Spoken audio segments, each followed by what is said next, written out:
Welkom bij de Frieske Derby op het merk van zeilvoetbal. De Eredivisie WH in Friesland met eerst twee vrolijke teams op het hoogste niveau te winnen. Drachtster Boys en Avanti Stiers. Ja, en bij me zit Jos Alkema. Daar hast mij beide clubs hastel wel wat meemaken, hè? Ja, bij Drachtster Boys heb ik 3 jaar trainer geweest. En bij Avanti het afgelopen seizoen nog 1 jaar. En dus bij beide die clubs ben ik bekend. Ja, klopt. Ja, en dat is in Nederland toch wel een prestatie dat je in je provincie 2 teams op het hoogste niveau. Maar met eerlijk op dit moment is ze redelijk onder in de ranglijst. Ja, beide clubs hebben het wat lastig. Drachtster Boys vanwege natuurlijk een blessure van Esther van Toledo, dragende speelster. Avanti heeft eigenlijk een heel nieuw team moet die inpassen met jonge meiden. Maar het mooie is wel dat je nu ook weer bij beide teams nog wel 12 dames op het veld ziet staan.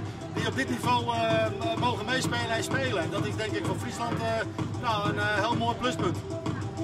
Ja, wat ik wel aardig is beide teams aan international, hè? Ja, zeker, dat klopt ook. Sissoet Hou bij Avanti en Jessie Prijs bij Drachtster Boys. Ja, dat zegt ook wel wat over het niveau van het damesvoetbal hier in Friesland. En dat is ook alleen maar prima, denk ik. En ja, dat moet zich wel verder weer ontwikkelen. Net voor het damesvoetbal in het algemeen in Nederland. Maar hopen we dat dit zaalvoetbal in Friesland ook zo verder zich ontwikkelt. Ja, Avanti is nog maar voor het treden hier op het hoogste niveau. Drachtster Boys al een stuk langer zelfs. Maar Avanti had hier al de eerste overwinning een keer hellen, hè, op Drachtster Boys. Ja, precies. Vorig jaar thuis, hele mooie wedstrijd, hele mooie derby. Bij achter Avanti, bij trainer van Avanti. En in de laatste minuten weten we toch om te keren van een 3-2 achterstand met een 4-3 overwinning. Ja, dat was gewoon een hele mooie overwinning voor ons en voor die meiden. En die hadden ze ook echt verdiend, want ze hadden er echt toe voor geknokt. En ik hoop dat het vanavond ook weer zo'n wedstrijd zal worden waar volop spanning in zal zijn tot het eind van de wedstrijd. En dat beide teams voor de overwinning gaan, dat zou het mooi zijn. De Drachtster Boys had al hier een progressie maken. Ik onder die leiding al skurken zoals in de top hoor. Maar hij inmiddels de Nederlandse titel had, had de beker een keer won. Toen hier wie is finalist. Hoe kunnen dat ze dit hier zo'n stap achteruit zetten? Nou, dat zei ik net ook al. Esther van Toledo is uitgevallen, is nog wel een van de hele belangrijkste speelsters binnen de Drachtster Boys. En ze hebben nu een hele hoop nieuwe jonge meiden die ze willen inpassen. En dat kost gewoon tijd.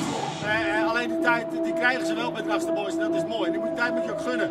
En dan zie ik vast wel dat er eind van het seizoen dat ze op een andere plek staan als dat ze nu staan. Daar ben ik van overtuigd. Ja, en voor Avanti zal het echt een strijd zijn om niet te degraderen. En in die zin zijn de punten vanavond voor hun ook heel belangrijk.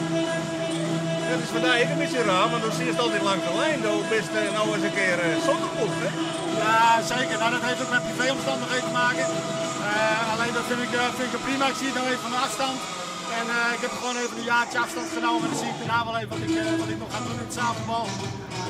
Maar ik vind het wel even plezierig om zonder belang hier te zitten. En nou ja, jullie ook te assisteren bij het commentaar. Als een heel iets beetje voor is naar dit duel, dan maken we dan op rekening, denk ik zo. Ik denk toch dat er 2 teams die wat behoudend zullen beginnen. En een beetje in afwachting tot de eerste goal valt. En als de eerste goal valt, ja, dan zal een team toch moeten. Ja, en dan gaat de wedstrijd denk ik ontvlammen, hoop ik. Dus het is even afwachten hoe snel die eerste goal valt. Duurt het heel lang, ja, dan kan het een heel lang schaakspel worden. Maar ik verwacht niet dat het lang gaat duren. Ik denk dat de goal snel valt en dat de wedstrijd zich snel ontbranden. Nou, dan zal ik maar en Freek mij met die groep aan naar beneden, want wij zullen voor jou de wedstrijd in de gaten houden. Van commentaar van Jen en zo goed mogelijk analyseren. En dus wachten wij mij even tot 11 uur dat dadelijk de beide teams hier in Drachten gepresenteerd worden aan het publiek, wat al wat aardig op kan is hier in de hal. En dan zullen we ook graag dadelijk om 11 uur.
t-shirt dat de wedstrijd losken.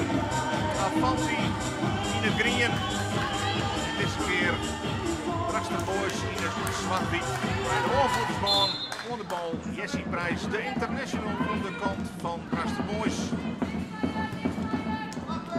En die ploeg die wil vanzelf zo gauw als mogelijk aansluiting krijgen bij de bovenkant van de ranglijst. Want het doel is vanzelfs weer bij de beste vrouwen te eindigen. En zo een rol te spelen in de strijd om de nationale titel. Maar die strijd die ligt nog een heel aan kort, hè? Ja, je ziet dat Drachtster Boys probeert te verrassen met gelijk meespelen de keeper te gaan spelen om zo gelijk die goal te forceren. Dat is nu dus niet gelukt. Dus ik ben benieuwd of ze dat nu vol gaan houden of dat ze dat gewoon even gedaan hebben voor de start.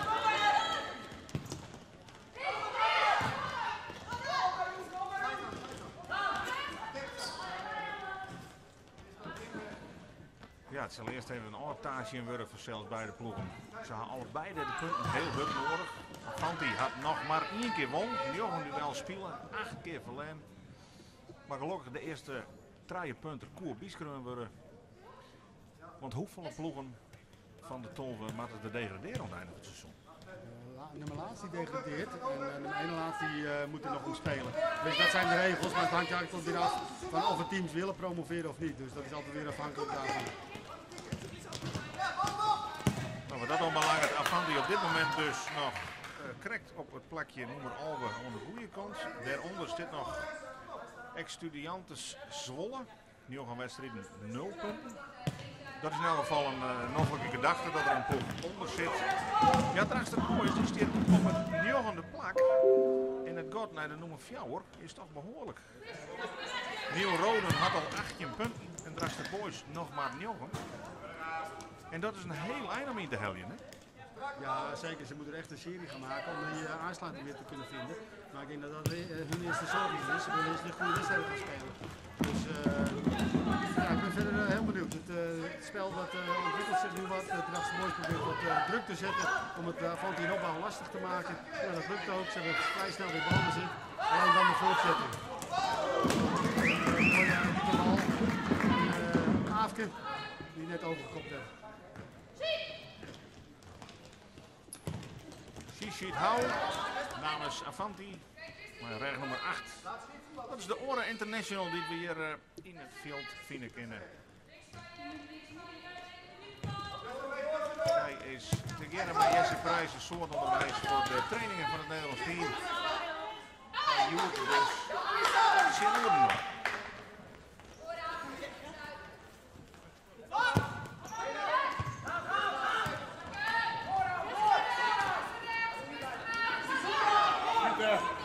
Jesse Prijs bezingert het van afstand en is echt heel gevaarlijk met dit schot op Alotte. Ja, je maakt het wat muziekje wat te forceren. Want het kan heel beslissend werden, hè, waar de eerste voorsprong komt. Ja, zeker. Je ziet toch dat de Drachtster Boys toch begint aan te dringen. En Avanti heel veel moeite heeft om onder de druk vandaan te komen. Langer spannen speelt en daar snel weer balverlies leidt. En de Drachtster Boys weer in balbezit komt en weer een aanval erop zetten. Nu met Jesse Prijs. Probeert door te lopen, loopactie. En dan gaat ze buitenom. En je ziet dat er gelijk dat de loopacties volgen. Maar het kan helaas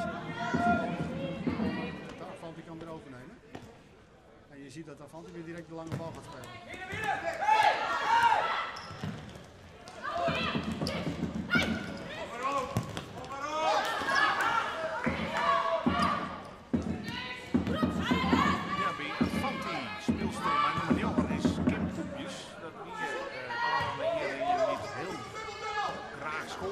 En dat echt protectieën. Maar het is een heel straf vakantie best. Had een wereldreis maken. Maar is gelukkig voor Avanti wederom. Maar mag die nog wat ritme opbouwen? Ja, tuurlijk. Ik bedoel, dat moet er wel in komen. Sowieso Avanti met al die nieuwe spelers. En ze zijn nu begonnen met 4 dames die ook redelijk vorig jaar nog erbij waren, behalve Kim dan. Anderen die speelden vorig jaar ook al met elkaar. Dus ze hebben toch een beetje geprobeerd om een bekend groepje bij elkaar te zetten. Je ziet ook dat Avanti wat terugzakt en de Boys de balbezit geeft. Om vanuit die balomschakeling helemaal gevaarlijk te worden. Was Kim net ook even gevaarlijk. Dan zie je een lange bal, die speelt daar valt hij veel. En dat geeft ook wel problemen bij Drachten Boys. Dat is nu een corner voor de van.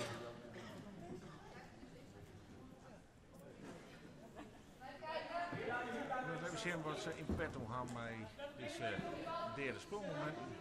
Hier is natuurlijk wat voor in te studeren. Deze keer pakt het helemaal verkeerd, want de paas is te heeg, daar kan het in bij. Het instuderen van de corner is altijd wel heel lastig. Er moet heel veel tijd in gaan zitten en de tegenstander moet ook maar net zo staan als ik op de training getraind heb. En als dat niet zo is, ja, dan kan je hem al haast niet uitvoeren. Dus daar zit nooit zoveel winst in te behalen. Dat vind ik zelf als trainer. Deze loopacties van Drachten Boys natuurlijk wel. Als ze zo proberen de verdediging uit elkaar te spelen. Dus je ziet nou niet veel actie, maar een goede redding van de Rinder. Maar het is de goede uitspeling van Drachten Boys. En je ziet ook dat ze weer onder druk zetten, gelijk de bal weer hebben. Duukjes komt nog even de wedstrijd is. Ja, je ziet ook dat Drachten Boys er net niet kan doorzetten. En Avante weer via een uitbal de bal in balbezit komt.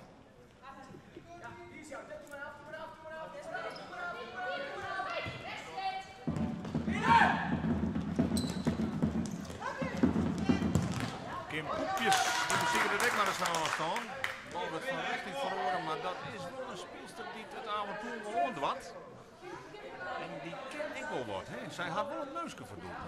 Heel doelgericht, dat zie je ook. Eén schijnbeweging en de bal voor het idee en gelijk uithalen. En dat is toch haar kracht. Het is voor haar teamgroot ook wat onvoorstelbaar, maar het is wel haar kracht. En daar moet ze ook gebruik van blijven maken. Want zo moet toch van die kijken of ze het doelpuntje kunnen maken.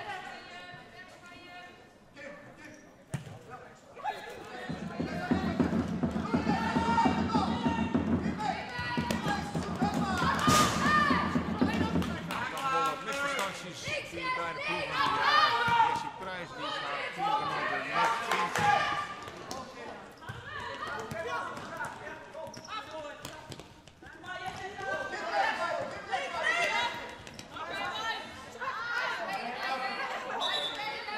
Foutje, Snuits, foutje.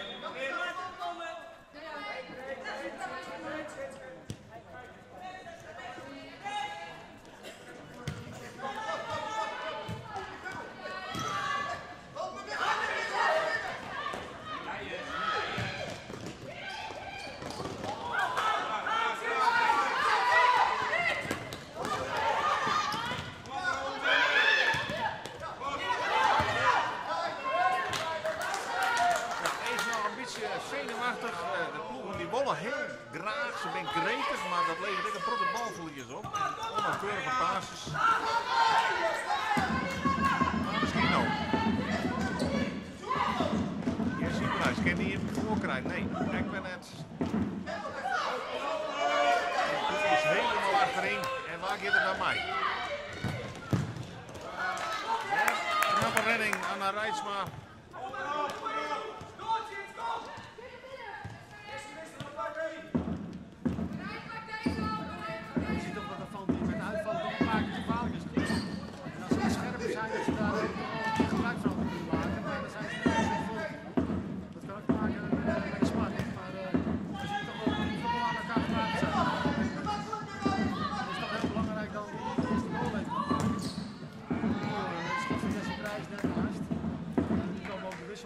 Dus anderen zullen die verder op moeten pakken. Dus ik ben benieuwd hoe het nu verder zich ontwikkelt.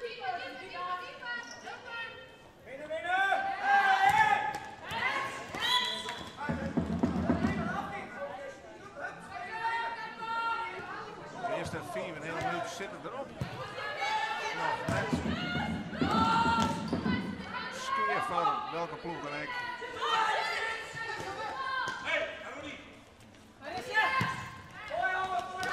Shoot hou maar naar voren. Die bal verdwijnt door de achterlingen.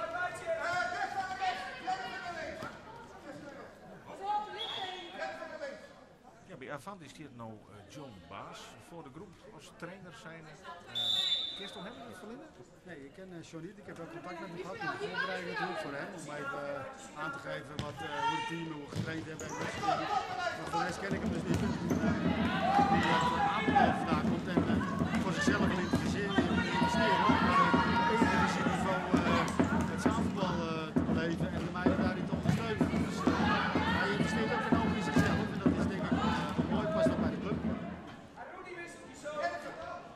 Drachter Boys had Simon aan de Hoekstra. Dat werd een seizoen vastgelopen als trainer. Ja, die is op nota redelijk succesvol, hè? Ja, Simon heeft natuurlijk het landskampioenschap met Drachter Boys bewerkt.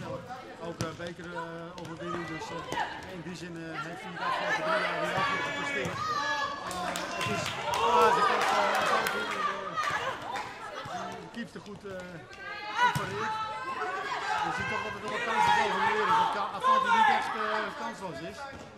Simon die probeert zijn team ook even wat bij de orde te roepen. Omdat hij toch vindt dat ze toch wat te slordig zijn. Wat te veel kansen weggeven.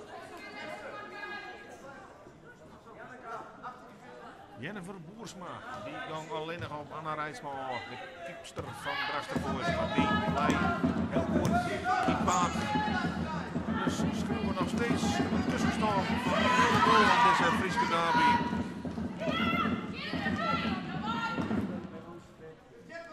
En ben de meeste mogelijkheden om nota best voor Drachter Boys. Maar de gevaarlijkste is het keer wel voor Avanti.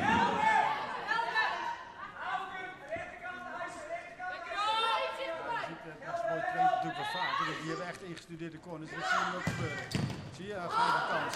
Dat zie je toch het verschil met Avanti die wat minder frequent traint dan Drachter Boys dat 2 keer in de week doet. Zodat ze wat meer aandacht kunnen besteden aan die mooie spelmomenten. Maar ik vind ook dat Avanti mij niet tegenvalt. Ze geven goed partijen op dit moment tegen Drachter Boys. Ik denk dat Drachter Boys er ook even wat van geschrokken is en toch wat voorzichtiger is. Want je ziet toch dat ze bij balverlies toch een paar kansen hebben weggegeven. Ze proberen wel door vast spelpatroon kansen erop te bouwen. Maar je ziet de bal weer in de schep en uitbreekt en toch weer een kans komt. Oh, dus ja, dit is toch weer een redding op een lijn. Ja, dat zie je, wat ik net even noemde. Ik ga er van de nieuwe van die counter.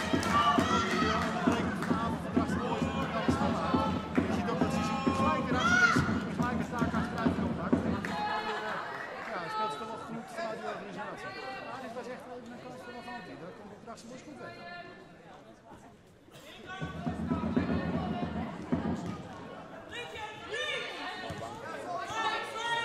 Nou, in elk geval rollen beide ploegen wel. Voetbal is ziek in de onval wel. Veel risico's. En dat is toch wat een wedstrijd een leuk schouwspel maakt. Ja, de JR heeft wat foutjes bij, wat paasjes die minder omkomen, maar de intentie is er in elk geval.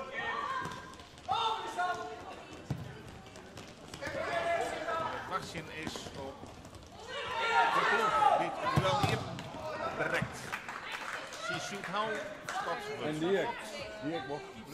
de ingooi, de intraal.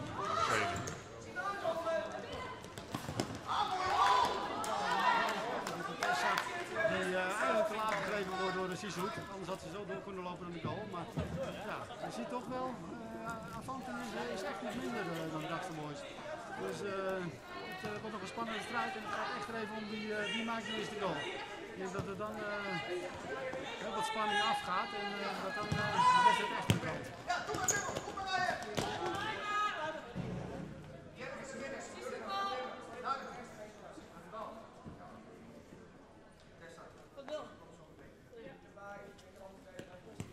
Ja, er liggen nog zakken wat link. Seizoen 16, Santje, 16 kan ook Santje.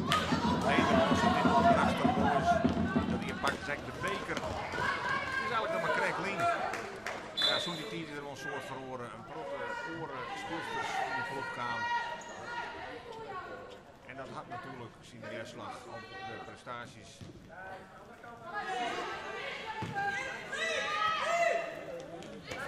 Ja, Avanti is de man die haar trainerseizoen op het hoogste niveau. De eerste eer die het op het timmerke handhaven. Maar vriend hier het tweede seizoen. Die is wel ja, we hebben tot aan de winterstop hebben we het heel goed gedraaid. Tussen plek 5 en plek 8 hebben we het gedaan. Alleen de laatste helft van het seizoen leden we wat meer verlies en zakten we wat op een ranglijst. Uiteindelijk zijn we, ik weet, 8e of 9e geworden. De doelstelling was tussen 5 en 8. Dus ja, toen hebben we op zich redelijk gepresteerd. En met name wat ik wel even zei, in het begin van het seizoen hebben we toen aardig wat punten gehaald, hebben een hele goede start gemaakt. Ja, alleen dat moet je doorzetten door het hele seizoen heen en dat lukte ons toen niet. Hier misschien ook wel wat een meisje in mijn Kim Koekjes. De topscutterspeler van die toch een schof best is. Ja, die is op een gegeven moment het nieuwe jaar, tweede helft van het seizoen is zeg maar voor wereldreis gegaan, wat je ook even zei. En, ja, die moesten we toen missen. En dan heeft hij ook heel veel doelpunten in. Ja, en dat konden we niet, dat konden andere spelers niet compenseren. Dus dat heeft ons ook inderdaad punten gekost. Maar goed, het is zo en we hebben het wel zeg maar gered. En dus ja, en je ziet dat er nu ook weer heel veel nieuwe meiden. Oh, dat is de tweede net mis. Nee, weet je, is dat er even over. Je ziet dat daarvan niet nog weer uitbreken, maar toch een eerste paas. Ja, dat zie je toch in deze wedstrijd. Veel balverlies over en weer. En toch nog even een rommelige strijd. Waarvan ik verwacht dat het toch wat meer een tactische strijd zou zijn. Dus het is toch wel meer een voetbalstrijd geworden. Maar beide teams wel voor de overwinning gaan. Dus dat is wel mooi om te zien.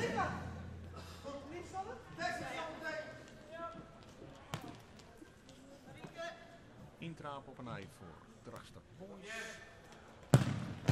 En weer een gevaarlijk schot, maar een goede redding op nij van Marieke Smet.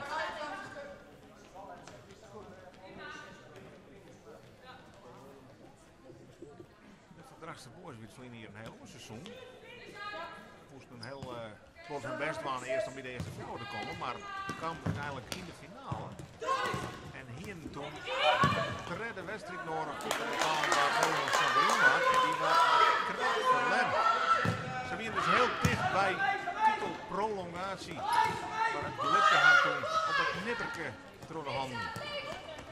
En dus eindigen ze Vlinnen hier op het tweede plak. Hele prima staan. Ja, keurig! Maar voorlopig is het in de Drachters dus positie nummer 9. 6 nederlagen en 3 overwinningen nota. En dat is toch wel een beetje beneden haar stand. Dat is ook iets wat natuurlijk in de kopjes gaat zitten bij die dames van Drachtster Boys. Dit zijn ze natuurlijk niet gewend. En dan moeten ze toch wel weer, dan moeten ze toch snel oppakken. Dat je echt in de strijd moet leven. En niet alleen vanuit de loopacties doelpunten kan maken. Dus dat zal voor het team ook wel, gezien we ook wel een punt van aandacht zijn, jongens, dat ze mentaal dat we even goed oppakken bij Drachtster Boys.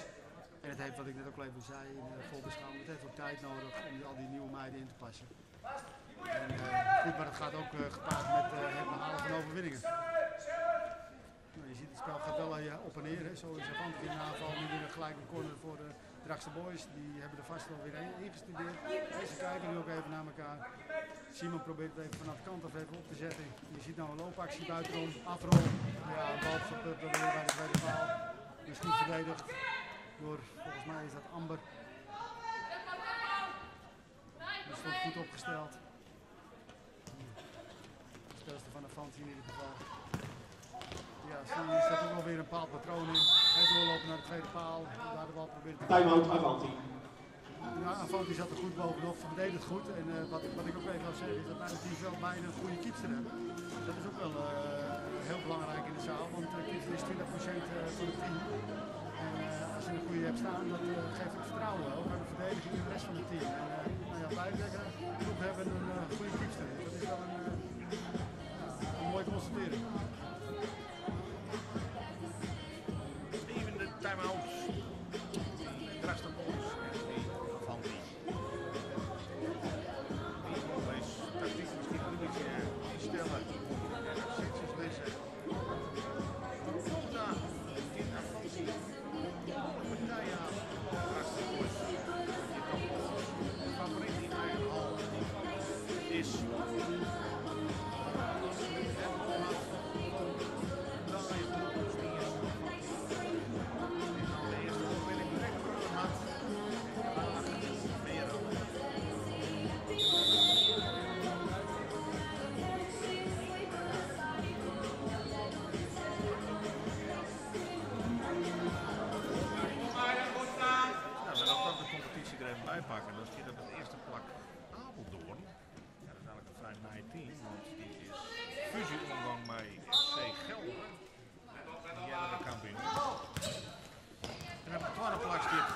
VVP Rotterdam, het talententeam.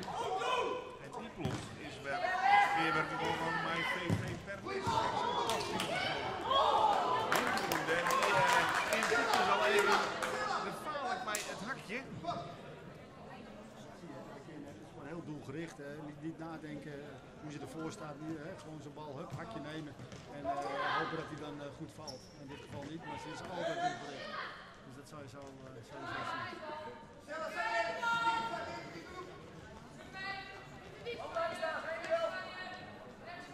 Ja, grillige speelster. Ik herinner me nog verleden hier in de derby die toen in Stiers die dat zij de assist hield van de draaien.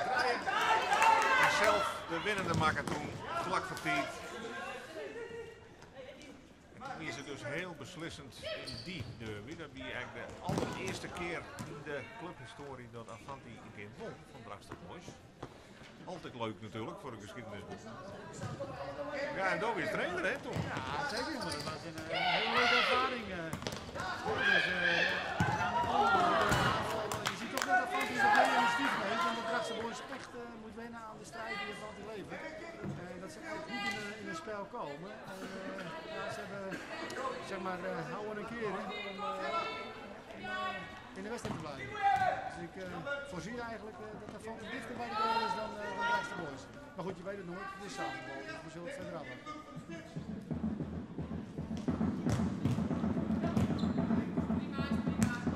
Ja, de meeste onvallen van Drachtster Boys die scoren toch, die worden blokt of het worden corners of intrapen.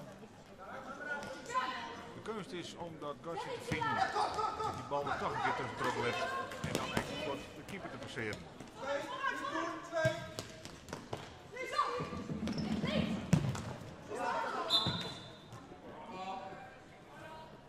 Bal onrekken, dus intrap voor Drachtster Boys. En dan zie je ook weer, dit was een aanval van Drachtster Boys, dat eigenlijk nog bij de tweede paal moest staan. Maar die stond er dus niet. Dan zie je toch echt dat ze wel bezig zijn met die aanval, maar het nog niet echt helemaal compleet kunnen maken. Dat heeft gewoon te maken met de nieuwe speelster die dat niet weten wanneer ze welke positie moet innemen. En het was nu weer even heel duidelijk in deze aanval. En je ziet ook dat Avanti gewoon heel compact verdedigt en heel scherp op de bal verdedigt. Waardoor eigenlijk Drachtster Boys weinig ruimte krijgt om echt die kans te creëren. Het moet echt van een kunstbal zijn. Die valt niet in de extra van Drachtster Boys. En dan valt hij het spel perfect met de lange bal. Steekt in keuze van de schat van Drachtster Boys. Kessie Prijs bij de tweede paal. De bal werd open. Ja, dan zie je toch dat Kessie daarin wat geïnteresseerd is. De kans ziet en doorloopt.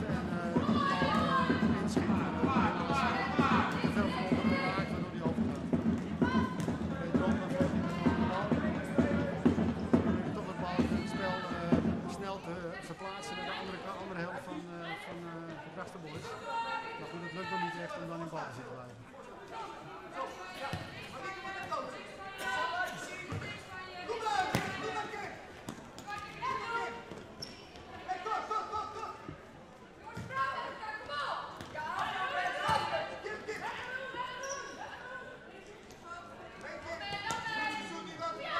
Bij de internationals in Overgoor.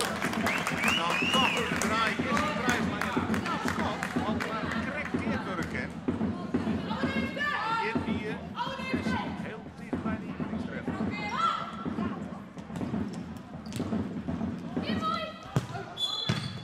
Ja, die bal die weer.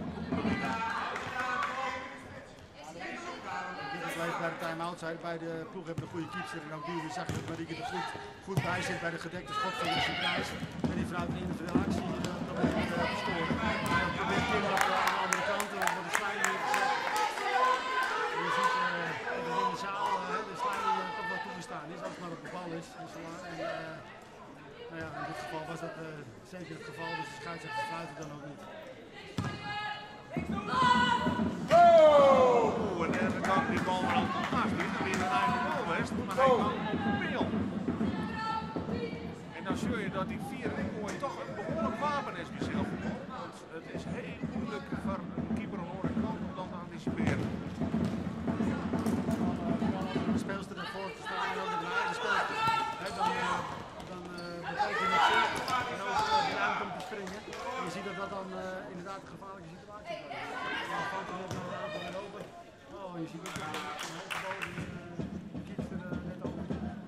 Maar ja, zo is Drachtster Boys gevaarlijk en op dit moment is Avanti in de aanval. Dus het spel gaat echt op en neer. Nou misschien de mogelijkheid om sneller te komen, maar dan is het weer direct weer opsluiten. Ja, dat doet Avanti knap. Die kan het voor het helje vertragen. Iedereen weer even in positie.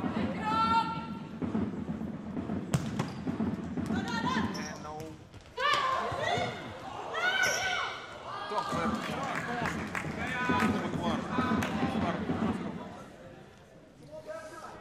maar die rekken er net lekker, zeker de tweede keer net.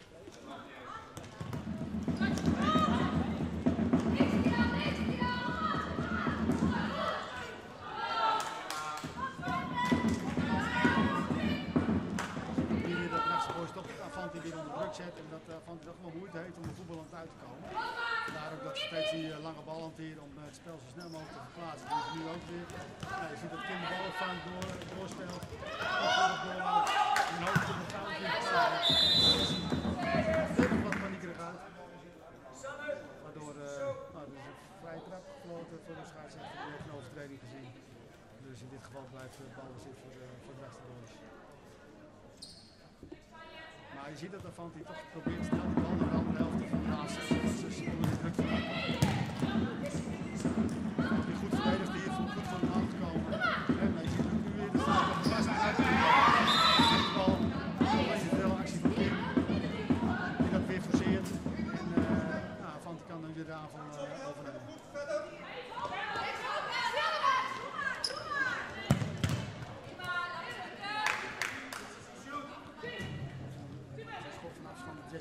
Of dat Sizoet nog probeert, dat is ook best wel gevaarlijk. Hè? Gaat hij wel langs de speler, de keeper ziet hem laat aankomen, zit er een voetje tussen, kan die bal er zomaar in worden.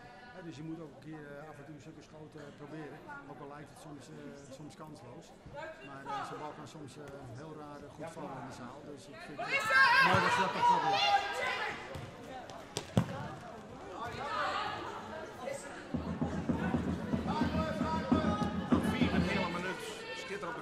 Voor de eerste helft in deze Friese derby tussen Drachtster Boys en de vrouw van Avanti uit Stiens.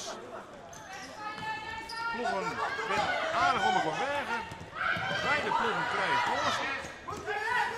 Maar de goal is nog net vol.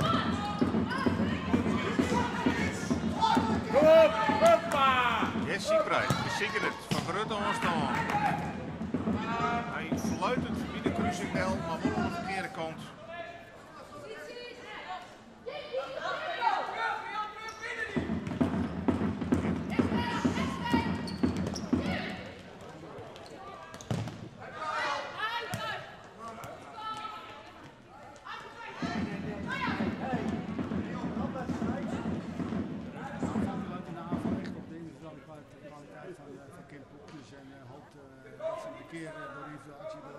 Het is eigenlijk niet gelukt, maar het is wel een paar keer hierbij gekomen. Dus als het spannend als zij de bal is over de tegenstander, dan moet Drachtster Boys naar Ralette zijn. Hij ziet dan weer de corner voor Drachtster Boys. En ze gaan gelijk in positie staan, dat zie je ook. Hier, Simon geeft hier de coaching vanaf de zijkant aan. Hier in de afloopbal gaat tweede paal. Ja, dit had moeten weten. Dit is toch de kans die Drachtster Boys mag liggen.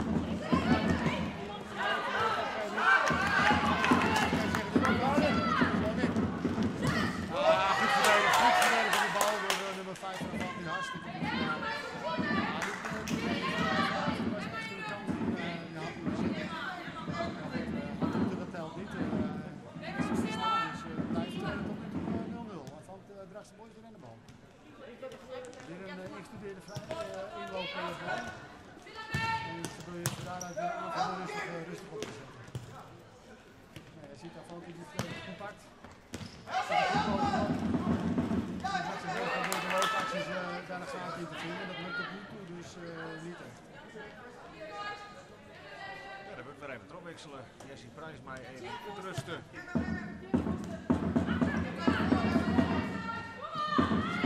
Intensief spulsje.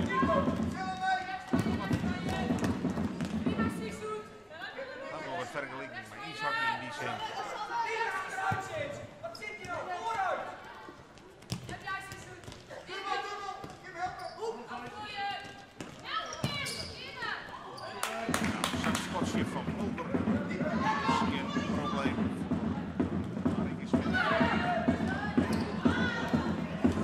En wie is er weer, die Kempoetjes, want dat is zo'n grillige spits, die kun je net uit het eigen verliezen, maar er is echt een blessure bij Anna Rijtsma, de keeper. En het lijkt erop dat het iets met het enkel is, dat ze haar verstapte. Ja, ze ging natuurlijk dat duel om, ze moest echt het duel omgaan, maar dat doet de spits echt.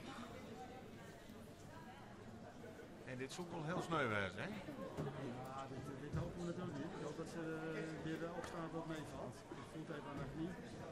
Maar ja, dat is een duel en dat is ook het gevaar van de keeper. Dat soort kansjes. Ja, ze staat gelukkig weer op. Zorgster gaat aan de kant. Dus het valt gelukkig mee, want het zou niet goed zijn voor de wedstrijd. Dus beide teams kunnen compleet door. De kiepster van Drachtse Boys is al aan de warming-up begonnen, maar ik denk dat ze in ieder geval proberen tot de rust vol te houden en de rust even verder kijken. Kim doet sportief de bal terugspelen aan de Drachtse Boys. De verband met die blessurebehandeling, nou dat is een sportief de bal. Passen bij deze teams, dus dat is mooi om te zien.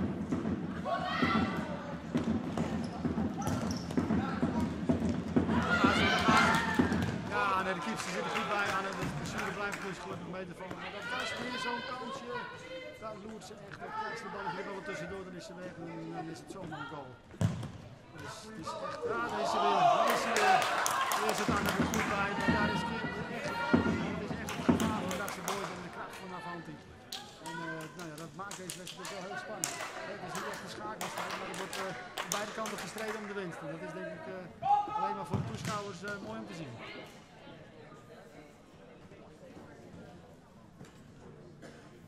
Wachtzien is natuurlijk op baanrecht tussen Derby Iepen.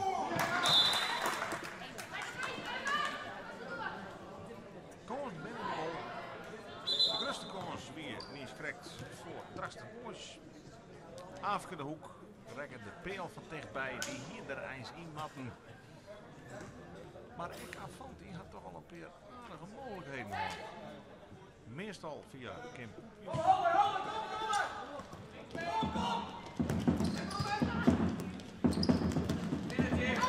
Prachtige beweging, maar ja, er staat Bert een speler achter. Nou, dat is zo'n beetje voetbal in dat ik dan net zo was zien. Ja, zeker. Hè? Echt die techniek, die individuele kwaliteit. Hè, zij, qua teamspeelster is ze wat minder, zeg maar dat compenseert ze compleet met haar techniek en haar neusje voor de goal. En het gevaar wat ze met zich meebrengt voor de tegenstander. Dus je mag blij zijn met zo'n speelster erbij als Avanti. Nou, weer vrije trap voor Avanti. Dus we doen het beide clubs, het is nog 3 minuten. Ik wil toch kijken of ze voor de rust nog een goal kunnen forceren, dat ze met winst de rust in kunnen. Dit zal ook wel weer een afstandsschot worden waarbij de keeper het zicht wordt omhoog. De speelster voor de keeper. Wordt geblokt. Kijk, er zit gelijk druk te zetten, Tessa. Heel goed gedaan door Avanti. Als je dat ze de counter in ieder geval uithalen. En zelfs nog weer een uitbal eraan overhouden. Dus dat doen ze goed, Avanti.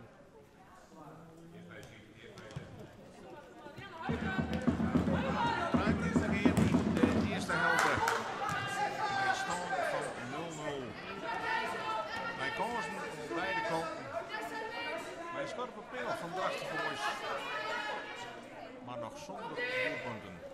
Weer een 4 gooi. En dan komt de bal op schouder. Die Emma Admiraal. En is het dus weer bal zit Drachtse Boys. Intrap. Hij het voor alles zelf het wonder doorrekken. En dat zal weer op een intrap zijn. En dat is het echt. Voor Jesse Prijs.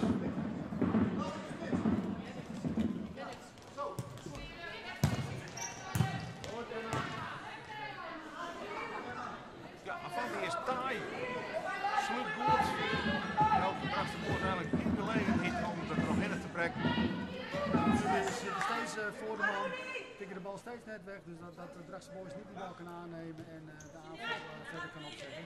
Dat doen ze voor steeds heel goed.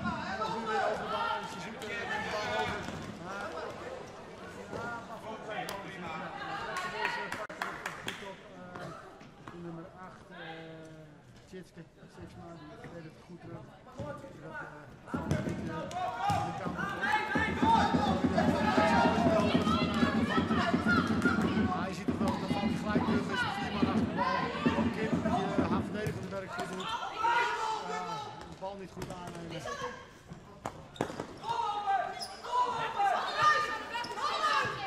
Alderij wordt gezet, de Braven opzetten, te weinig ruimte om de aanval verder door te zetten. Nu toch weer de lange bal. Speelt de land omheen. Wordt geduwd, maar de scheidsrechters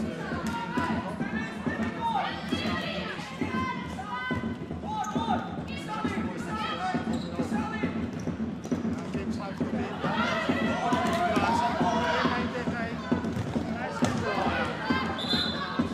Maar je ziet toch wel dat ze dan weer toch heel doelgericht is en gelijk voor de goal. Maar helaas was hij niet goed gericht.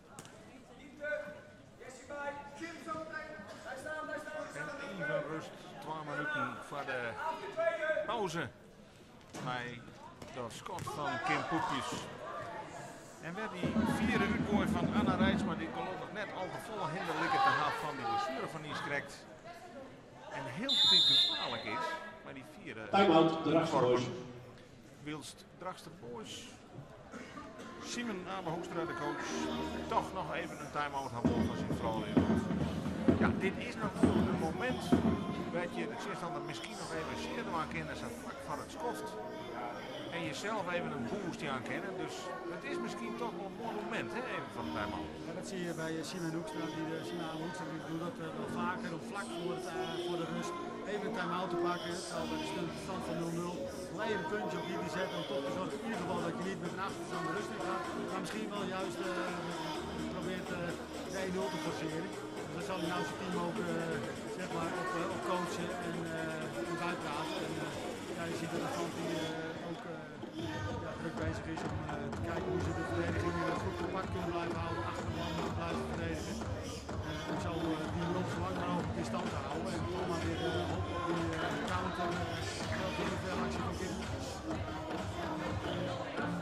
Ja, je ziet niks eens in de Draagster Boys, die treedt vaker per week, die soort vetterwijze, maar dat soort aan de heel simpel dat zou best een punt kunnen zijn hoor.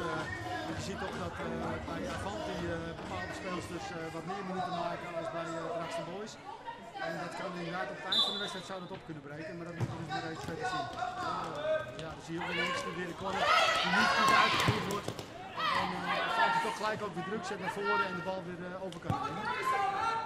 En dan zie je toch dat bij Draagster Boys nog de patronen nog niet echt ingeslepen zijn.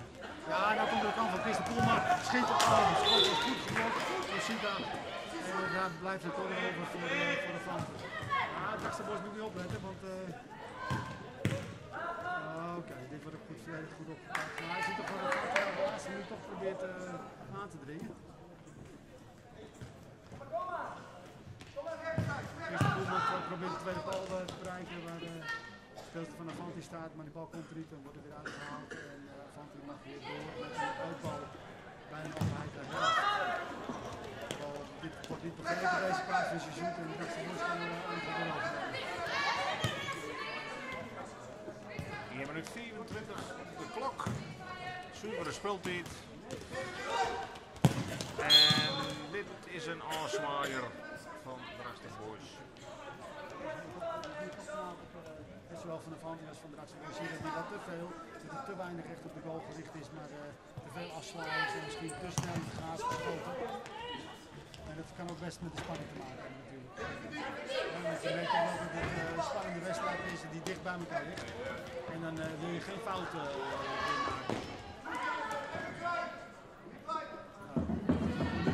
Dat een minuut heel lang kan duren. Dus je hebt eigenlijk nog heel veel mogelijkheden om iets te forceren. Straks wordt je de avond op de zijkant aangezetten en je 2 keer door het midden. Maar de bal die komt ook weer niet goed aan. En dat is toch wel weer een beetje het terugkerend patroon in deze wedstrijd. Draagster Boys probeert een vast patroon naar aanval te zetten, maar niet zorgvuldig genoeg is. En dan valt hij probeert van die foutjes te profiteren. Eerste 50 tellen van de eerste helft bij Jessie Prijs bij de onderschepping. En zit je dan toch nog het gevaar in? Hele belangrijke redding daar van Marieke Snet op dat schot van Sita de Vries. Ja, dat weer dan toch zo'n kans die de wedstrijd niet brekken koer. Maar de keepers die binnen op nota nog zo van.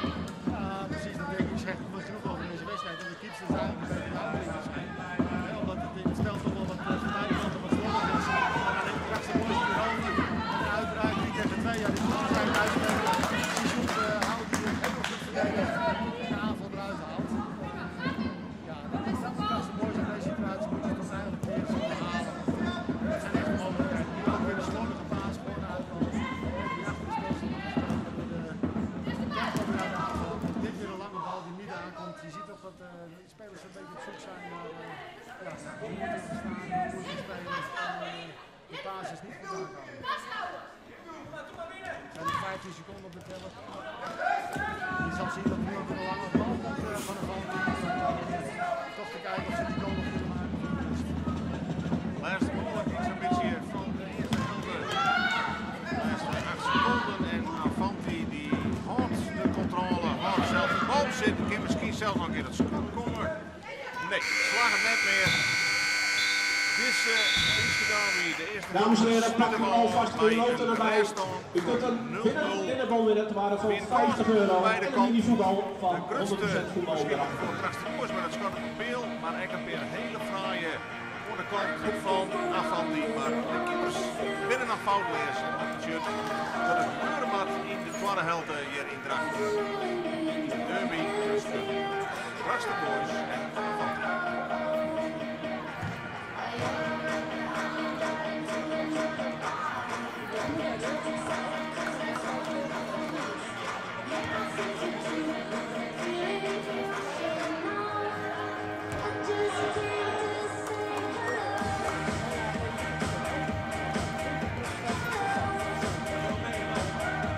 De minivoetbal nummer 523 en de binnendermol 742. 742. Wij zitten er gelijk aan de wedstrijdtafel afgehouden.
boven de tegenorden. En zo beginnen we dus de tweede helft tussen de Drachtster Boys Vrolijtje en de Vrolijk van Avanti uit Stiers. Tussenstand 0-0. En hier een mogelijkheid. Een schot wat blokt wordt van Avanti, van Marije Procé. En Drachtster Boys onder druk.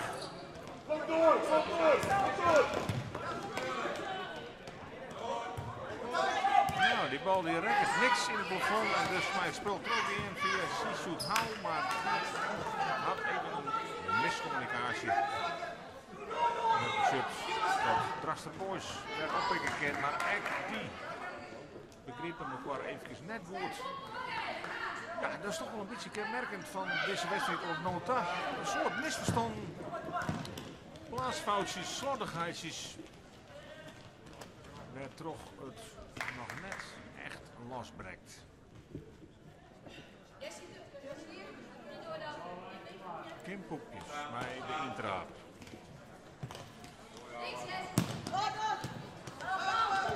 Nou, daar zit al net de onderschepping van Drachtster Boys. En het blok. En Avanti er dan nou misschien uit komen. Ziet Hou, maar die komt mogelijk iets. Die assist van Tessa Grashuis. Maar geen controle.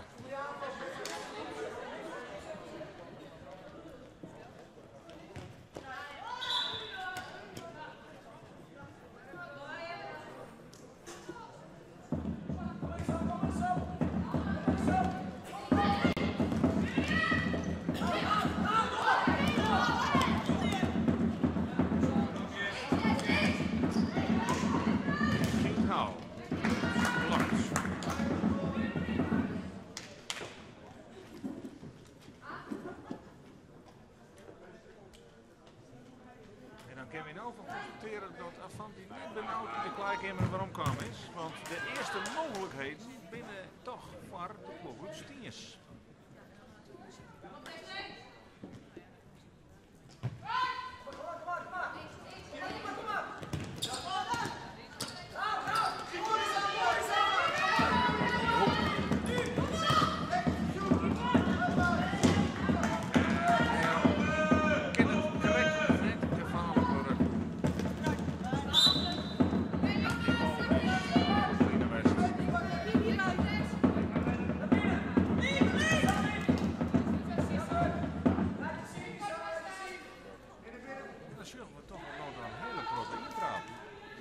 Dat is inherent aan het veel balverlies en veel verkeerde passes en onderbrekingen. Dan zie je dat. Oh, dan door Marieke Smit dat er nog bij zit, anders zou Jessie Pruis zomaar in kunnen pikken. En de keepers zijn wel belangrijk in deze wedstrijd. En naarmate de tweede helft gaat lopen, des te dichter die een doelpunt maakt. Steeds is bij de overwinning. Ja, dat is dan nog een goal. Toch door een extra aanval. Zie je dan toch kwaliteit van Drachtster Boys naar voren komen. Dan weet Jessie Pruis even te maken.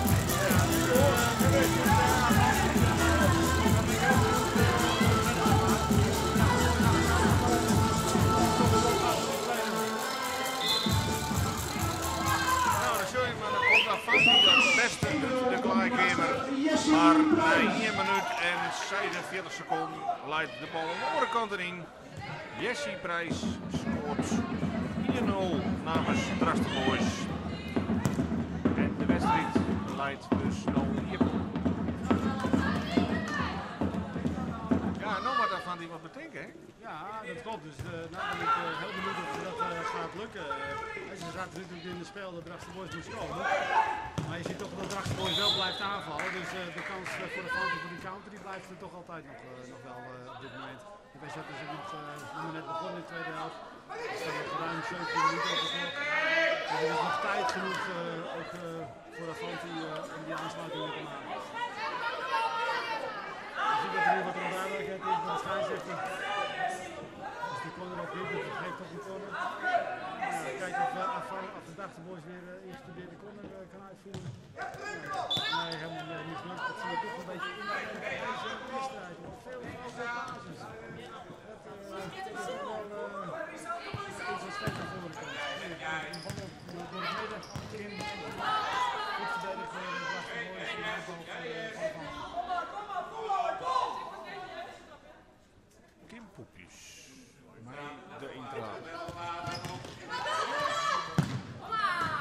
dan maar eens een keer het heb je op hoog van zegen, maar deze bal die waait en een achter goal wel.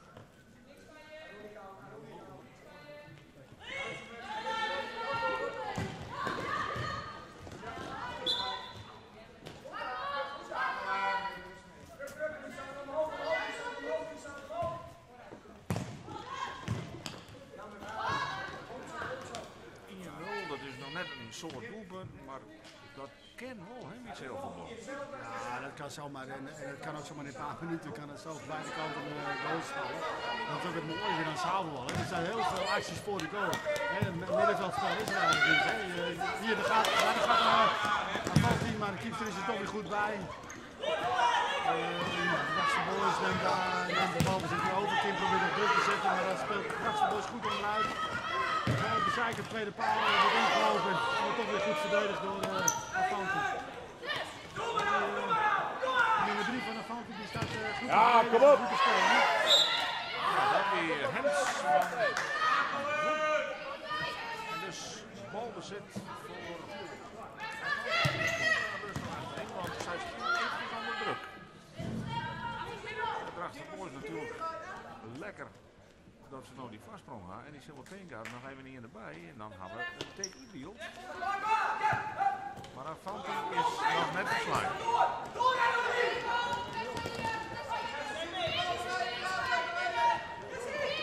Dat doet een soort soft om Jesse Prijs. Bepalende speelster die Drachtster Boys, net van niks, international.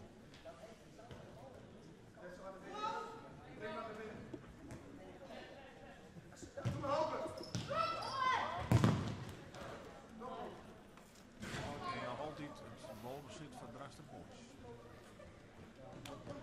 Echt weer uittrap, maar je ziet toch dat Afanti weer goed verdedigt en de bal goed wordt. Ze staan heel compact. Ja, dat is toch wat Afanti deze wedstrijd tot nu toe heel goed gedaan heeft.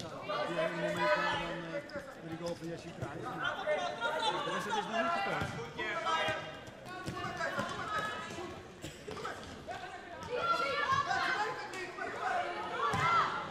Timmert het knap dicht. Het al heel vlot druk zet. Een van alle jagers voor zelfs Kim Poepjes.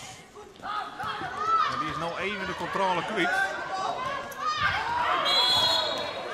En wordt hier onreglementair aanstoppen.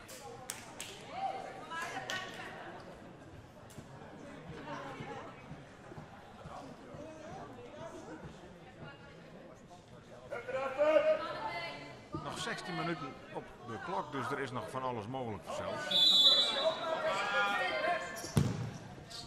Oeh, en die waait er in één keer in.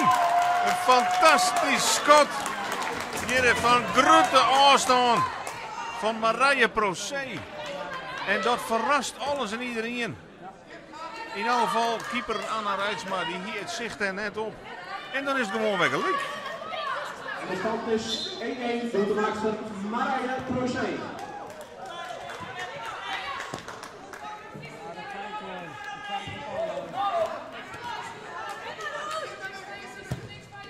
Dat zei ik in de eerste helft ook wel even. Je ziet dat er een bal van afstand van Kiepse soms heel moeilijk in te schatten is. En Marije Procé schoot het gewoon heel goed strak in. En dan ziet de keeper hem te laat komen en dan is hij in principe kansloos. Dus ja, dat heeft in de zaal kan dat toch wel goed effect hebben. En dat had het dit keer voor Afanti. En de stand is weer gelijk, dus we zijn weer af. En Drachtster Boys zal weer op zoek naar die voorsprong. Jesse Prijs weer op de zijkant. Probeert de bal bij de tweede paal te krijgen, maar Marieke Smit zit daar weer goed tussen als keeper erop. Dat doet ze goed, een lange bal op Sizoet Houw, maar die wordt onderschept door Afke. En het is weer een uitbal voor Afanti. Ja, dat is natuurlijk het leuke van het zaalvoetbal in. Ik ken heel goed niet. We hebben nu 2 doelpunten binnen 2 minuten. Ja, dan ben je nog rond 15 minuten te gaan. Dus waar weet wat er nog mogelijk is. Maar in elk geval is de bal brutsen. Beide kanten is het net al vol. We vliegen hier waar het jaren in dit duel 3-2 voor Drachtster Boys. En Jedder waar toen in Stiers het duel spelen. En waar het 4-3 voor Afanti. Dus beide keren redelijk wat goals. Xavier is nou nog net.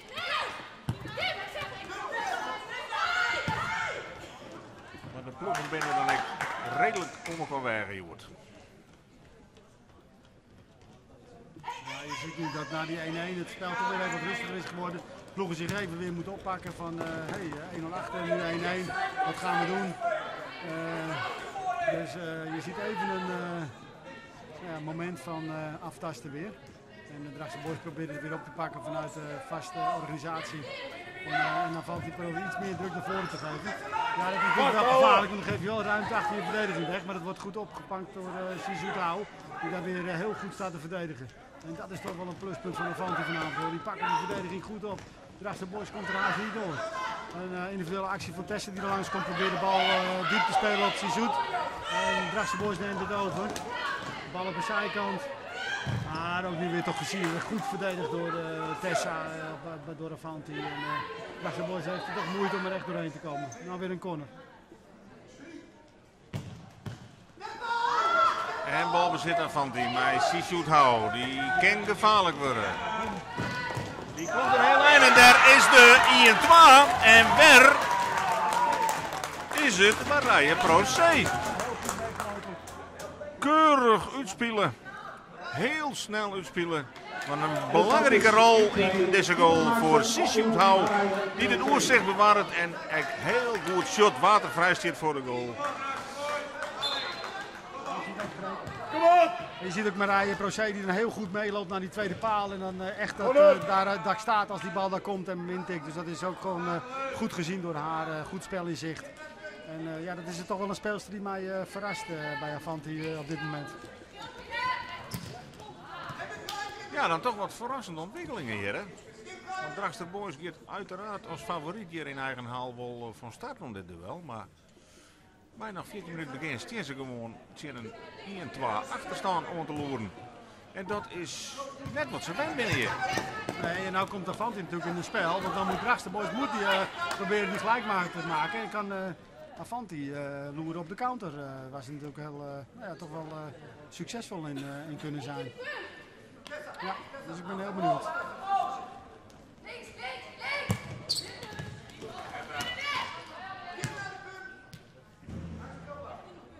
Balbezit nog altijd voor Avanti. Grietelhoek Hansma bij de intrap. En daar is weer dat wapen, die lange bal. En via Sizoutau gaat die bal over de sidlijnen en dus de intrap voor Drachtse Boys.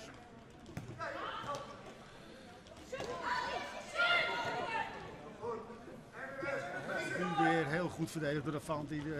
2 man bovenop, er is geen ruimte om meer veel acties te maken. En dat zeg ik, dat doet Avanti toch heel goed hoor. Verdedigend staat het prima.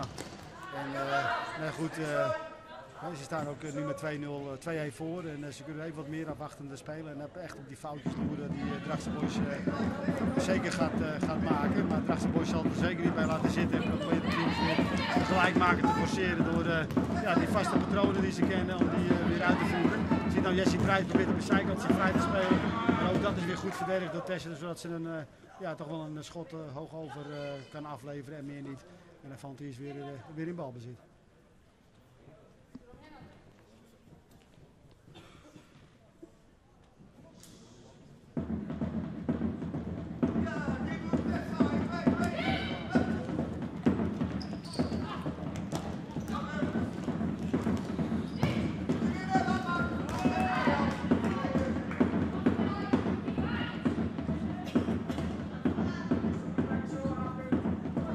Welke kant valt deze wedstrijd uit?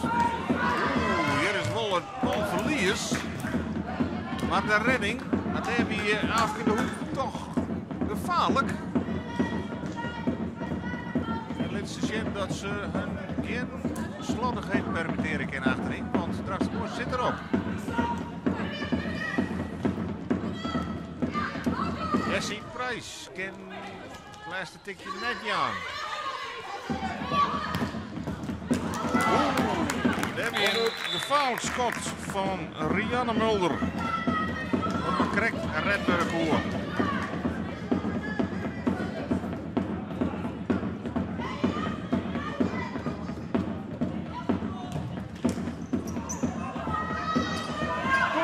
bal gaat er wel net in. Het is even oorleven daar achterin, die Avanti.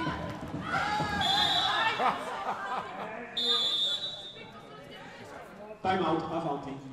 Je ziet toch ook in deze fase dat Marieke Smit op de goal bij Avanti toch wel cruciaal is op zich niet, maar wel heel goed bezig is en belangrijke ballen pakt. Waardoor het op dit moment nog steeds 1-2 voor Avanti is. De Drachtse Boys kruipt steeds dichterbij.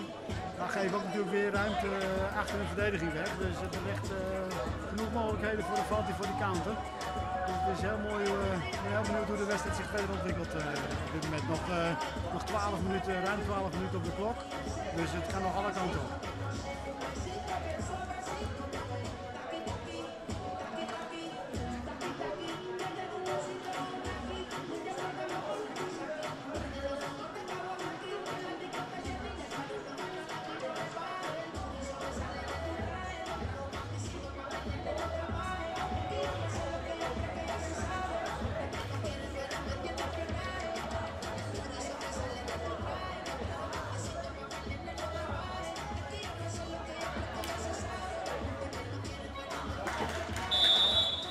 Wat kan Drachtse Boys nog in die laatste 13 minuten in eigen huis zien Avanti? Ze zullen ons in een 2-1 achterstaan. En Avanti is zeker net de mindere in dit duel. Sterker nog, weer zo'n gevaarlijk schot in het geval van Kim Poepjes. En dus blijft het balbezit voor Avanti.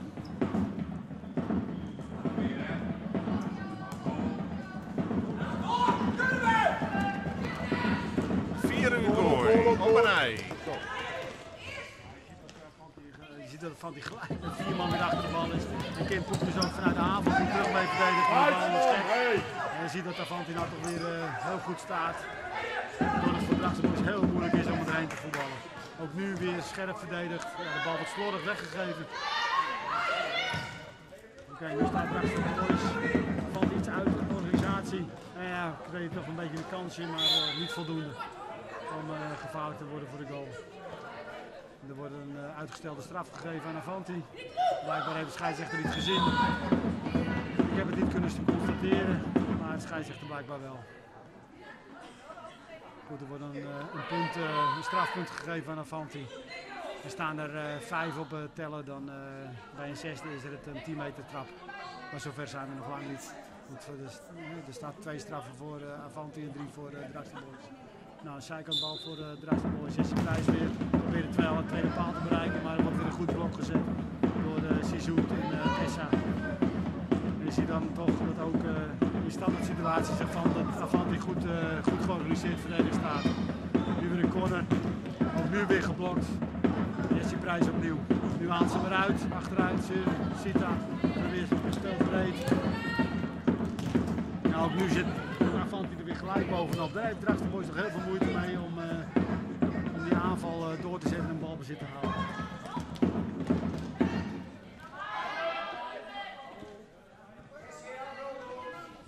Minder dan 12 minuten te gaan. Balbezit van Drachtse Boys, wat dus in eigen huis onziet zien die achterstand van 1-2. Jesse Prijs ziet het schot uit de draai, het blokt. En dan kan Avanti daar wat uithellen. Nee, het is Jesse Prijs met onderschepping. En net de rebound. En dat met zijn gevaar aan de orenkant. Ja, het goal wordt nou op en wel bij kansen op beide kanten. Maar dit weer toch een echte mogelijkheid van Drachtse Boys, hè? Kijk, dat is natuurlijk het mooie van zaalvoetbal, hè? Balbezit, balverlies, overnames van de bal en dan ontstaat er een spelletje wat heel snel kan gaan. En kansen zijn aan beide kanten, hele loer op de foutjes. Ook nu weer wordt de bal weer overgenomen door Jesse schieten vanaf kant, maar ze is niet gelukkig met de schoten vanavond. Maar je ziet in het zaalvoetbal, wat we net even zagen, van die acties snel heen en weer. Dat ook het leuke en het mooie is aan het zaalvoetbal. Kempoep die bal goed controleert, de bal een paar keer hoog houdt. Door het midden speelt de Sizoet, die probeert met een lokje overheen te spelen. Dan wordt het een corner. De bal is waarschijnlijk aangeraakt. Dit levert de corner op voor Avanti. Ja, het goal wordt op een del. Drachtsterboys mat natuurlijk op jacht naar die gelijkmaker. En dat had ik risico zien. Want het zit ruimte voor Avanti. Nee, die kunnen deze ongeval de bal net in de ploeg houden. En dus de verdediging daar opstelt.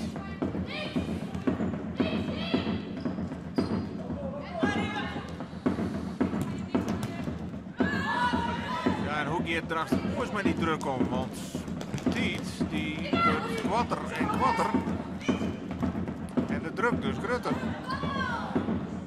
Dan kun je dit soort foutjes eigenlijk net broeken. Drachtsterboys speelt te slordig en dan kunnen ze niet een aanval opzetten, veel balverlies.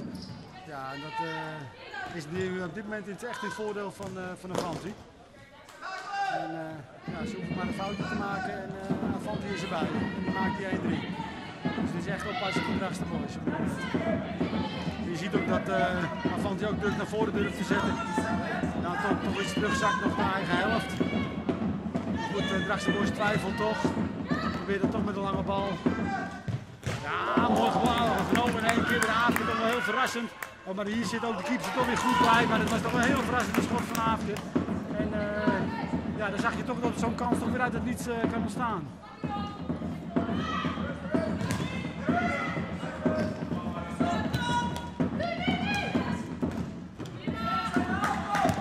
Nu weer goed verdedigd door Sizoet Hou, die voor de man komt. En dat gebeurt nog steeds bij Avanti achterin.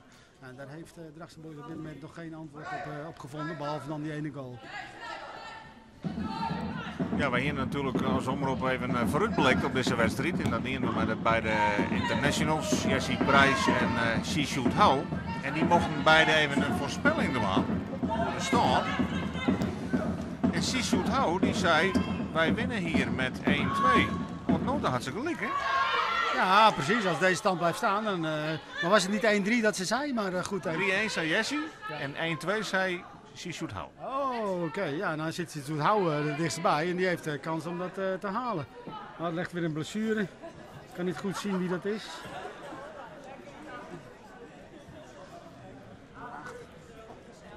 Ja, dat is Sizoet die op de grond legt. Nou, dat zou helemaal voor Avanti heel jammer zijn als die zou moeten uitvallen. Nou, dat wordt even verzorgd. Dus het is ook even voor de speelster dit. Het is ook even zo'n rustmomentje. Het is ook belangrijk dat je dan ook even als speelster even je rust pakt, even op adem komt, even probeert weer even tot zinnen te komen. En je ziet dat Drachtsterboys dat ook even oppakt. Dat Simon van de kant af even een aantal aanwijzingen gaat geven. Die pakt zijn moment even op om dat even te doen. Nou, je ziet dat Sizoet toch weer opstaat, maar ze vraagt wel om een wissel. Dus ze laat ze toch even wisselen.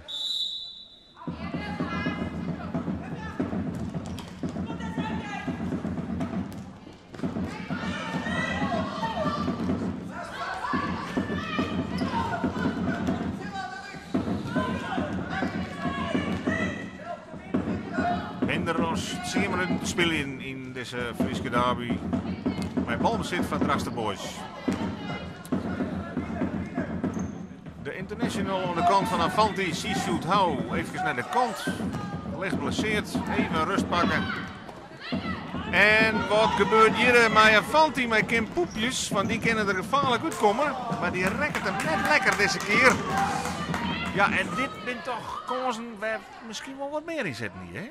Ja, maar je ziet toch wel dat zodra ze de bal voor de voeten heeft, gelijk probeert op die goal te schieten. Dus echt heel doelgericht is. En terwijl er ook eigenlijk iemand bij de tweede paal stond en ook iemand aansloot. Maar Procé die sloot ook nog aan, dus had ze de bal ook nog kunnen aangeven. Maar je ziet toch dat toch, aan de ene kant de kwaliteit van Kim is heel gericht op de goal, maar ook wel weer aan beperking. Want speelt ze die bal terug, dan zou er ook een mooie kans kunnen ontstaan. Maar ja, zo is ze eenmaal en dat is haar kwaliteit, maar ook een beetje haar valkuil, wat je dan ook weer ziet.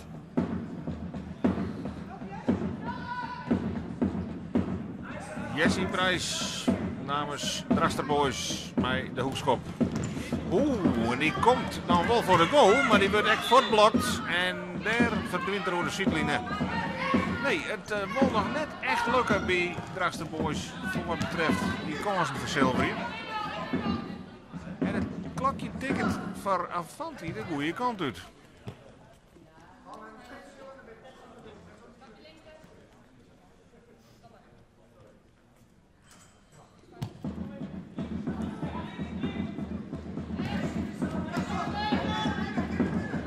Jesse Prijs. En geen geluk daar. Want de actie die uitstekend. Ze draait mooi van de rechtervoet en die shit hut, maar wel op de peel. Een van de krachten van Jesse Prijs even van buiten naar binnen. En dan ruimte creëren voor het schot. En dan is het levensgevaarlijk. En dat zie je nu ook weer. En voor Avanti was deze bal gelukkig op een paal. Voor Drachtster Boys natuurlijk helaas. Maar dat is wel de kracht ook van Jesse Prijs. Nu weer een omloopbal. Maar die wordt weer goed verdedigd door Avanti. Zit er weer kort bovenop. Drachtster Boys de uitbal, haalt de bal eruit en probeert de aanval weer rustig op te zetten. Jesse Prijs zet het even neer. Probeert het toch met een lange bal. Maar dat is toch wel gevaarlijk. Want valt hij goed voor Kim, dan kan hij zo de counter pakken. Maar dat pakt nu goed uit voor Drachtster Boys. Ja, de aanval die smoort dan weer.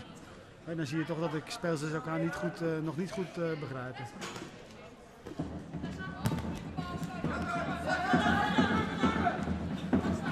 Een hele minuut had Drachtster Boys om er wat meer in te hellen als wat er nou op het scorebord staat. Nu staan ze op verlies. Dus ze zullen je toch minimaal een punt slepen willen. En eigenlijk is het natuurlijk voor de volle winst.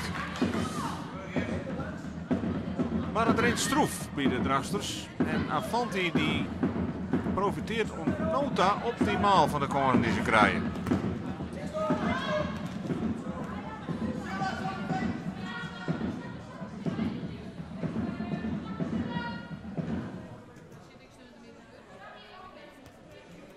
Ja, bij Esther Toledo, de dame die bij Drachtster Boys verleden jaar uitvoerde, notabene in de strijd om de landstitel in die finale serie. Die wordt nou toch wel heel goed mist, hè? Want dat weer echt iemand die kan wat forceren, hè? Met haar snelheid en haar acties. Ja, met name van achteruit kan ze het heel goed neerzetten en van daaruit een aanval heel mooi opzetten. Ook individueel actie, maar ook met haar looplijnen. Je ziet nu ook weer toch een opgezette aanval, een Drachtster Boys, eentje uit het boekje. Maar Marieke die zit wel weer goed bij als keepster. En nou probeert Avanti die aanval over te nemen, maar Drachtster Boys zit er goed bovenop. Dus ja, Esther Toledo wordt zeker gemist bij Drachtster Boys. Maar goed, ja, er lopen nog genoeg spelers rond die bij Drachtster Boys 1-2 vanaf de zijkant. Jesse Prijs weer op de paal. Hij is niet gelukkig in de afronding.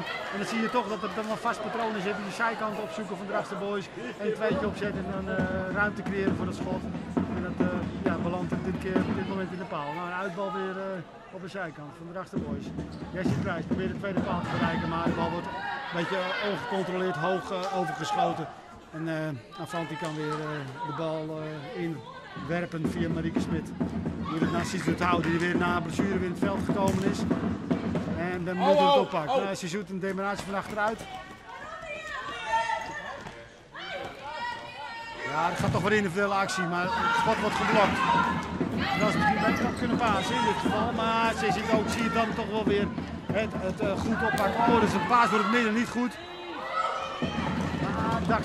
Maar uit de tien wij komen wat ze door bij Drachtster Boys. Maar de kansen komen er wel, maar dat laatste tikje, hij wil net over de lijn. En wat doet het op laatst bij een speler, hè? Als je dan 2 keer achter elkaar op een peel zit, dat de keeper er weer voor laat bij de rebound, dat kan echt in de kop zitten. Ja, je zag het aan het kopje van Jesse, even schudden naar beneden. Gaat verder, je het wil niet, weet je wel. Ja, daar moet je overheen kunnen zetten, want anders dan wordt het nog lastig die laatste 6 minuten. Maar goed, Drachtster Boys pakt de aanval weer op en probeert weer een nieuwe aanval op te zetten. Alle keer verse krachten in het veld bij Drachtster Boys. Iedereen mij er even uit. Want het zal aankomen op de laatste minuten van dit duel. Nog niks is er beslist. Alleen nog de beste papieren op dit stuit binnen wel degelijk voor de ploeg. Uit Stiens, de gasten, Avanti. Want zij staan met 2 voor. Ze shoot hou uit de draai, maar Wat oerbluwt is de corner.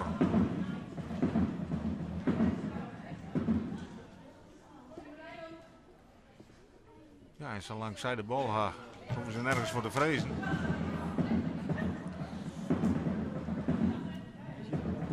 Dat Avanti de tempo wat probeert uit de wedstrijd te halen. Ze nemen even iets meer tijd voor die uitbal. En daardoor het tempo er wat uit te halen. Een lange bal, daar zit, de keeper zit er nog goed bij. Neemt het spel gelijk op. Ja, de actie op de zijkant moet lukken. Ja, je ziet toch Avanti scherp in de verdediging. Hoor. Nu ook weer Sissou die goed terugkomt. Dan moet hij niet aan overtreding forceren om de bal dan toch weer te krijgen. Dat lukt er dan niet. En de terechte overtreding en de scheidsrechter fluiten ook. Maar dat zie je, hè. Zo is Sissou voor en zo staat ze weer achter. Je ziet daar de bereidheid bij Avanti om goed te schakelen en om die voorsprong vast te houden. Nou, even een kwart mijlpauze. Alle keer even ziek, Helly. Even op adem komen. En we binnen dwalen bij de laatste 6 minuten van dit duel. Weer een training, weer even het tempo eruit halen. Ja, en dat is net in het vadio, ben ik bang, van Drachtster Boys. Goed blok. Maar nog altijd Drachtster Boys.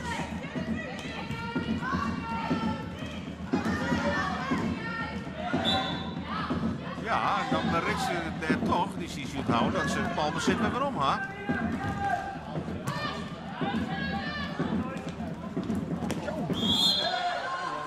En wordt het alle keer wat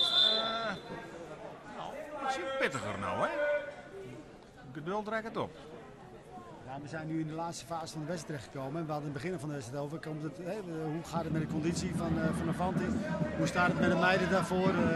Heeft Drachtster Boys dan nog genoeg energie om dan toch nog te kijken of ze die gelijk maken of eventueel de winst kunnen pakken?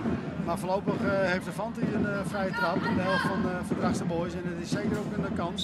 Amber Procé weer bij de tweede paal. Zat aan Rijsma zat er goed bij. Maar dat zijn dan toch weer kansjes. Het is nog een corner. Dus overstrijkt de tijd langzaam voor Drachtster Boys.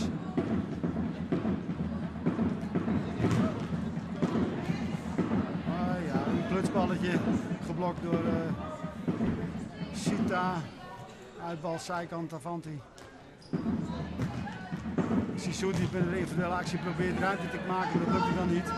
Daar zat Drachtster Boys goed met 2 man erbovenop. En die neemt nou de bal ook over en gaat weer een aanval opbouwen. Het is wel verrassend dat ze dan toch weer voor de lange bal kiezen. Want dat levert in dit geval toch ook weer niks op. Dus dat is ook weer balverlies. En zo blijft het eigenlijk deze hele wedstrijd wat rommelig. Veel balverlies over en weer. Maar de spanning zit er nog volop in.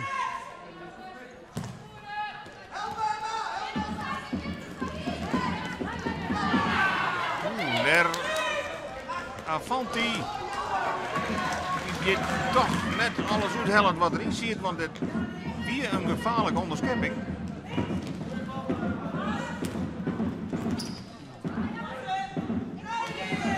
Nee. Maar we kunnen echt stellen dat Drachtster Boys nog net brengen kan wat ze graag willen, hè? Nee, zeker niet. Nee hoor, en ik denk dat Avanti echt heel goed deze wedstrijd heeft opgepakt en echt vanuit de strijd probeert de winst te behalen. En dat zie je ook echt. De meiden zijn echt getergd om deze wedstrijd over de streep te halen. En dus Drachtster Boys moet echt de koppen bijhouden en Jessie Prijs van afstand. Ja, ze is niet gelukkig met dat schoten vanavond. Dat zie je nu ook weer toch een beetje onbeheerst geschoten. Terwijl ze op zich wel ruimte had om toch technisch goed te schieten. Dat doet ze dan toch niet. Hier is Kim Poepjes weer in het veld. Ja, die dan toch weer heel probeert de bal te controleren. En nou neemt de keeper het over, gaat meevoetballen. Om zo een man meer situatie te creëren. Maar ook nu zie je dat Avanti snel terug is.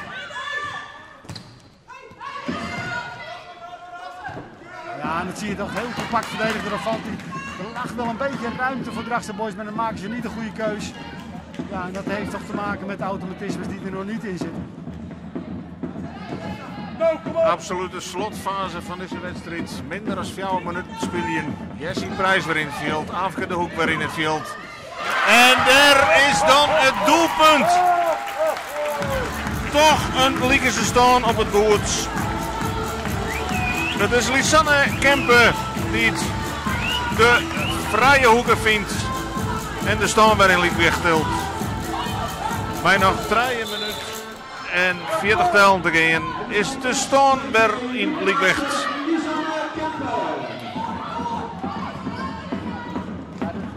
Dan zag je dat er 1 keer dat deze niet voor de bal, voor de speelster kwam. En de nummer 10 van Drachtster Boys de bal goed controleerde en wegdraaide en inschoot. Ja, de keeper was in dit geval gewoon kansloos omdat ze niet goed kon zien waar die bal nu terecht zou komen. Ja, nu gaat het erom van, is de Drachtster Boys tevreden met die 2-2 of Avanti ook? Of gaan ze dan toch beide voor de winst? Zoals nu lijkt willen ze toch beide voor de winst gaan en Avanti zet weer even aan.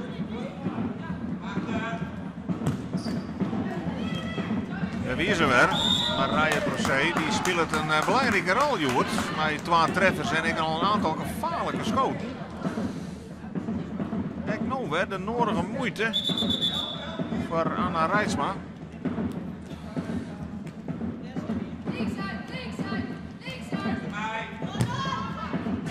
Nou, ziet genoeg Vanini in het schot, alleen het gaat weer wat te heeg.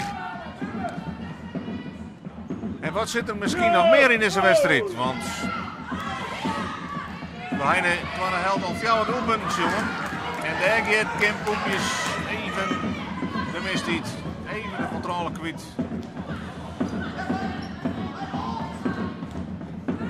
Belangrijk van wie houdt de kop erbij, hè?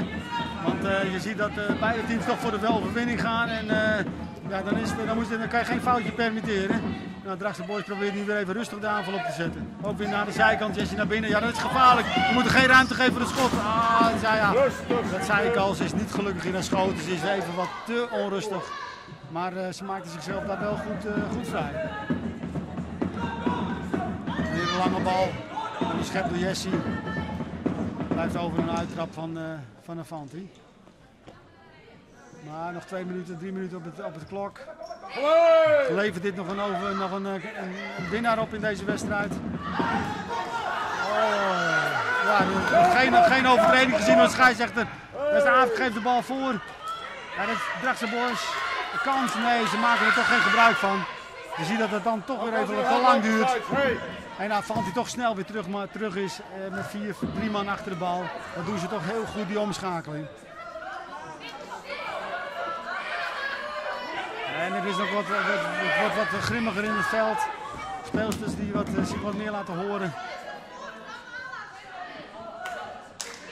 Je ziet nu echt spanning op.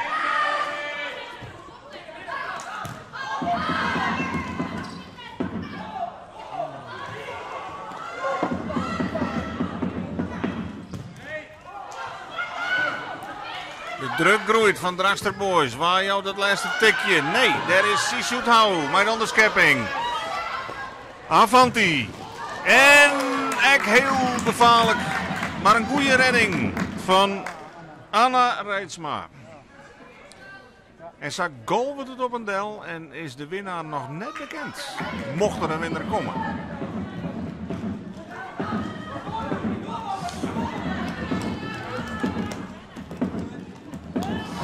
Knappe actie. Marije Procé en... Dat was een kans voor Avanti. Kim speelde zich goed op bij de tweede paal en Amber probeerde de bal. Marije probeerde de bal dat te krijgen, maar werd goed verdedigd door Aafke. Je ziet het kan allebei kanten nog op. Wat een wilde trap van Tessa die via de achterlijn uitgaat. En Reitsma weer de mogelijkheid geeft. De scheidsrechters breken in. Het blijkt dan toch zeker een corner te zijn. De bal is dan toch aangeraakt door de speelster van Drachtster Boys. Nog goed, oorlog minuut. Maar het balbezit voor Avanti. En weer een hoekschop.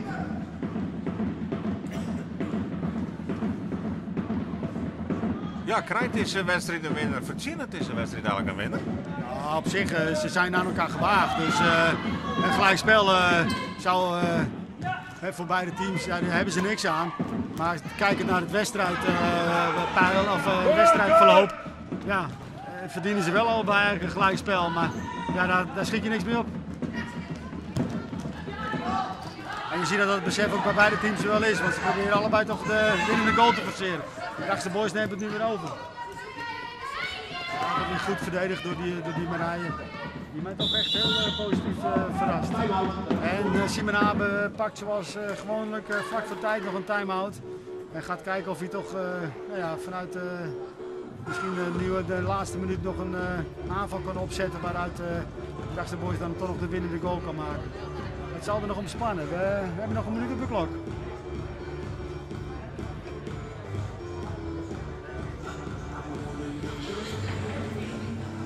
De laatste time-out van de wedstrijd. En dan nog 60 tellen te gaan. En de grote vraag is, levert deze derby nog een winnaar op? Of moeten beide ploegen genoegen nemen met een puntje? Waar ze eigenlijk beide net al te volgen hadden.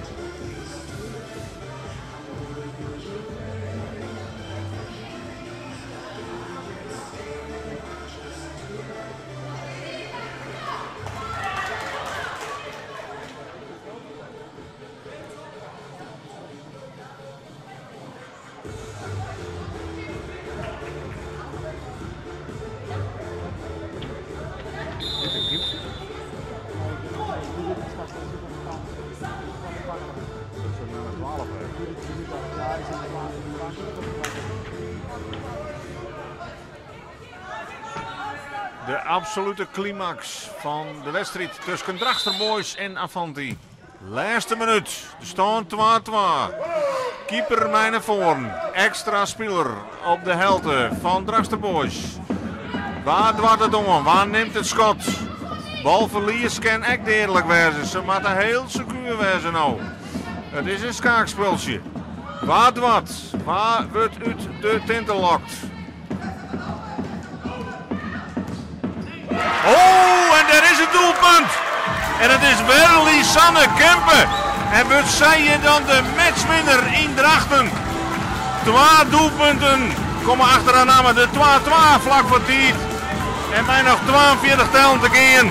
Scoort zij de 3-2. Dezelfde stand die vliegen hier op het scorebord stier. Lisanne Kempen. Je ziet dan toch weer dat Simon en Drachtster Boys en het meespelende keeper die overwinning probeert te creëren en het ook heeft gekregen, zo lijkt het. En dat is dan toch wel de kracht van Drachtster Boys, dat ze vanuit vaste spelpatronen. Ja, Kim die moet nog even de teleurstelling verwerken, krijgt de gele kaart. Dat betekent op zich in de Eredivisie niets. Als je er 5 hebt, dan word je wedstrijd geschorst. Maar in deze wedstrijd kan ze gewoon blijven staan. Dus je hoeft niet naar de kant. Dus het is gewoon een gele kaart. Maar toch wel een hele teleurstelling voor Avanti die zo goed in de wedstrijd zat. En eigenlijk ook wel een puntje verdiende. En nu toch eigenlijk tegen de nederlaag lijkt aan te lopen. Ja, dat doet Drachtster Boys dan toch goed om gelijk die meespelende keepster erin te zetten. Dat verrast Avanti toch. Maar het is er net helemaal niet in. Er staan nog 30 seconden op de klok. En in 30 seconden kunnen er nog wat 2 goals vallen. Dus moet er wat gebeuren. Dat weet Kim Poepjes natuurlijk als geen oor. Maar de troeven zijn nu in handen van Drachtster Boys. Wat uit die achterstand bij komt en toch nog op de valreep de voorsprong pakte. Nog 42 seconden minder te spelen toen de 3-2 voer van Lisanne Kempen.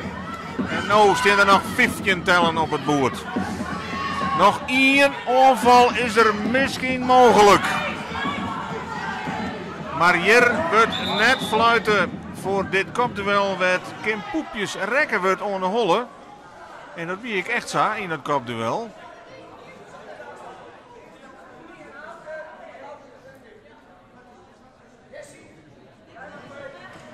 Fjouwer, 8 seconden op het boord.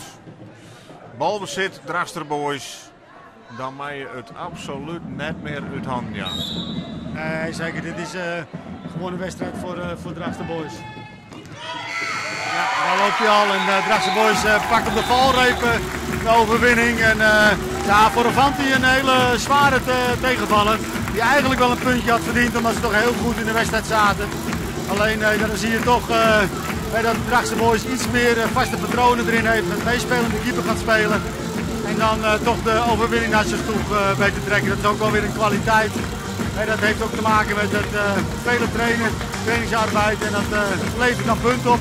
En in dit geval heel zuur voor Avanti. Maar ja, zo kan het lopen in het zaalvoetbal. Zo is het voetbal, winnen en verliezen, zit heel dicht bij elkaar. En Avanti zal zich weer moeten oppakken voor de volgende wedstrijd. Ik vond ze op zich, ik heb ze nog niet gezien dit seizoen, dit is het eerst dat ik ze gezien heb. Vond ik ze ons 100% meevallen. Waarin zeker ook een aantal pluspuntjes in zitten. Die nummer 3, hoe heet ze, Marije Procé, hele positieve zin opgevallen is. Dus ik denk zeker dat Avanti nog dit seizoen punten gaat pakken als ze zo blijven voetballen. Ik zie dat toch wel positief in voor hem. En zo komt er dus een einde aan deze eerste Frieske derby van dit seizoen tussen Drachtster Boys en Avanti. Een wedstrijd die op een deel ging, waarin Drachtster Boys de eerste vastsprong pakte via Jessie Prijs. Maar werd Marije Procé 2 keer scoorde, de achterstand omdraaide in de vastsprong voor Avanti. Maar in de allerlaatste minuten wie er Lisanne Kempen die 2 keer trefzeker wie. En uiteindelijk dus vlak voor tijd, 42 tellen op een klok, de overwinning toch binnensleepte voor Drachtster Boys. Voor Drachtster Boys is het de 4e overwinning van dit seizoen. En zij houden nog een beetje zicht op die top 4 wedstrijd Zagraag in wollen. Voor Avanti hield dat ze toch een nederlaag slikken moesten. Maar zij meijen putten uit het spul. Zij had prima partij doen. Wie een ongelukkig in die laatste minuten. En meijen echt hopen op betere tijden. Want spul zit er wel in de ploeg. Het geluk wat er bij het, dat missen ze jood een beetje. De eindstand van de derby is 3-2 in het voordeel van Drachtster Boys. Jos Alkema, hartelijk dank voor die bijdrage, Jere. Namens Corneille, Pietieri, de cameraman en Freek Wijma wil ik jou bedanken voor het volgen van deze livestream. En heel graag om een volgende keer.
Bedankt hè.